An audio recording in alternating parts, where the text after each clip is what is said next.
Video start करने से पहले मेरी आप सबको एक रिक्वेस्ट है कि अभी तक आपने हमारे चैनल को सब्सक्राइब नहीं किया है तो सब्सक्राइब कीजिए और पास वाले बेल आइकन पर क्लिक करें ताकि हम जो भी नए वीडियो अपलोड करेंगे उसकी नोटिफिकेशन सबसे पहले आपको मिलती रहेगी। हिंदी व्याकरण में क्रिया विषय को लेकर आपके सामने उपस्थित हूँ। क्रिया जो ऐसा बिंदु है कक्षा तृतीया से लेकर और भविष्य में आप जो परीक्षाएं देते हैं प्रतियोगी परीक्षाएं उनमें भी काम आता है। कक्षा 10वीं के स्तर को देख करके मैंने ये तैयार किया है तो मैं आपके सामने क्रिया रखता हूं।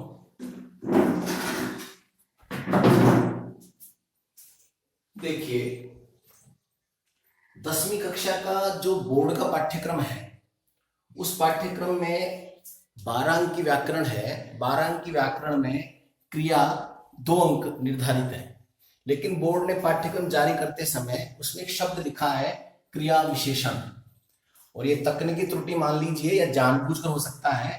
क्रिया और विशेषण के बीच में अल्प विराम भी लगा हुआ है। इसका अर्थ यह है कि हमें क्रिया भी ज्ञात करनी है, विशेषण भी ज्ञात करना है, और दोनों मिलाकर यदि हम देखें अल्प विराम को हटा दें तो क्रिया विशेषण शब्द भी हमें आना चाहिए, इसकी परिभाषा भी आनी चाहिए। आज हम केवल क्रिया की बात करेंगे। सामान्यतः छोटी कक्षाओं में क्रिया की जो परिभाषा पढ़ाई जाती है वो इस तरह पढ़ाई जाती है कि जिन शब्दों से कार्य का करना या होना पाया जाता है उसे क्रिया कहते हैं। मैं 10वीं कक्षा के स्तर की बात करता हूं, थोड़ा सा हम स्तर ऊपर उठा करके पूरी परिभाषा देखें। वाक्य में प्रयुक्त जिन शब्दों से किसी कार्य के होने, करने, कराने या किसी व्यक्ति की स्थिति और दशा का बोध होता है उसे क्रिया कहते हैं।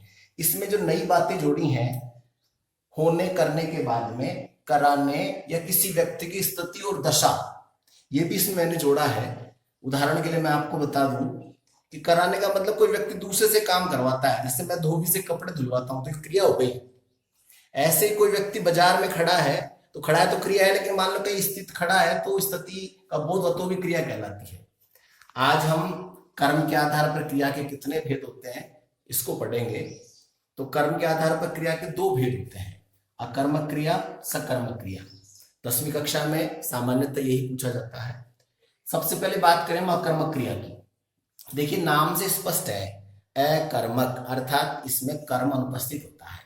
परिभाषा की बात करें तो वाक्य में प्रयुक्त जिस क्रिया का कर्म नहीं होता तथा क्रिया का व्यापार व फल कर्ता तक ही सीमित रहता है। स्पष्ट है, कर्म नहीं होगा। कर्म की अनुपस्थिति में वाक्य जो क्रिया का व्यापार और फल है वो कर्म न होने के कारण और कर्ता तक ही सीमित रहता है। कुछ उदाहरण देखें अपन। शिवानी दौड़ रही है, यहां कर्म नहीं है, केवल क्रिया है। बच्चे सो रहे हैं, राम पीता है और सीता पढ़ती है। इन चारों वाक्यों को पढ़ने के बाद अब स्पष्ट हो गया है कि इसमें कर्म का अभाव है और कर्म के अभाव के कारण क्रिया का व्यापार या फल केवल कर्ता तक ही सीमित है। इस कारण हम इसे अकर्मक क्रिया कहते हैं। इसका जो दूसरा भाग है सकर्मक क्रिया, यहां भी नाम से स्पष्ट है, अर्थात इसमें कर्म होगा। तो वाक्य में प्रयुक्त क्रिया का फल या व्यापार कर्ता पर न पड़कर कर्म पर पड़ता है। क्योंकि इसमें कर्म उपस्थित है तो कर्म में उपस्थित होने के कारण यहाँ जो क्रिया का फल या व्यापार है वो कर्ता तक सीमित नहीं होता बल्कि कर्म पर पड़ता है, इसलिए हम इसे सकर्मक क्रिया कहते हैं। इसके भी कुछ अपन उदाहरण देखें। राम दूध पीता है या दूध कर्म है इसलिए सकर्मक क्रिया है। सीता पुस्तक पढ़ती है, मोहन आम खाता है। इन तीनों वाक्यों में कर्म है इसलिए सकर्मक क्रिया कहते हैं। एक बड़ी समस्या यह आती है कि वाक्य जब लिखा हुआ हो तो हम कैसे पहचाने कि इसमें या कर्मक है अथवा सकर्मक है, क्योंकि कारक का कोई दूसरा भेद जब इसमें आ जाता है तो हम ऐसा सोचते हैं ये सकर्मक क्रिया ही होगी।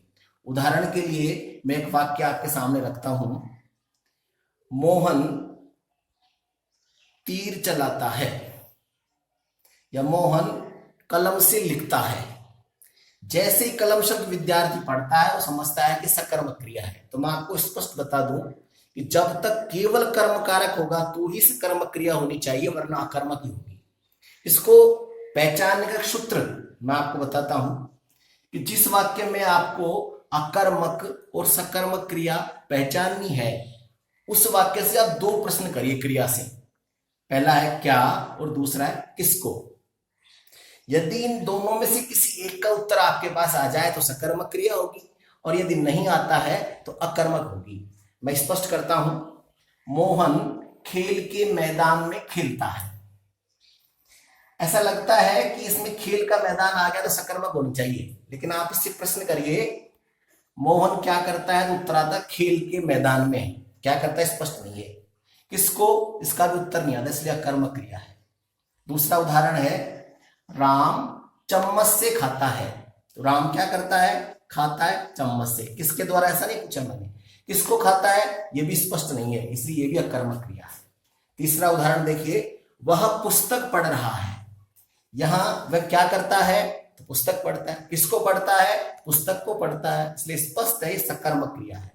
चौथा उदाहरण है वह स्कूल में पढ़ रहा है।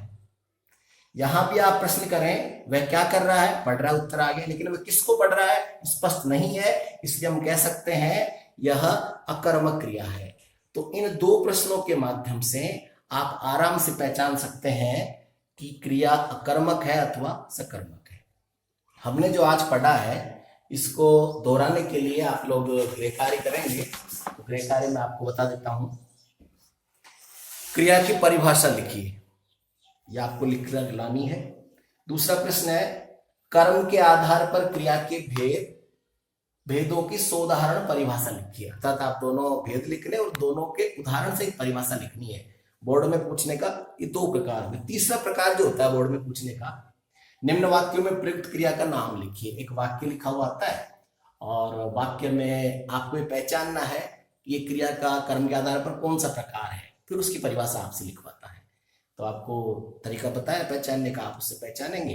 अपनी उत्तर पुस्तिका में इन तीनों प्रश्नों का उत्तर लिखेंगे। लिख करके आपके लिए जो व्हाट्सएप ग्रुप बनाया गया है उसमें आप इसके उत्तर डालेंगे ताकि उसका जांच हो सके।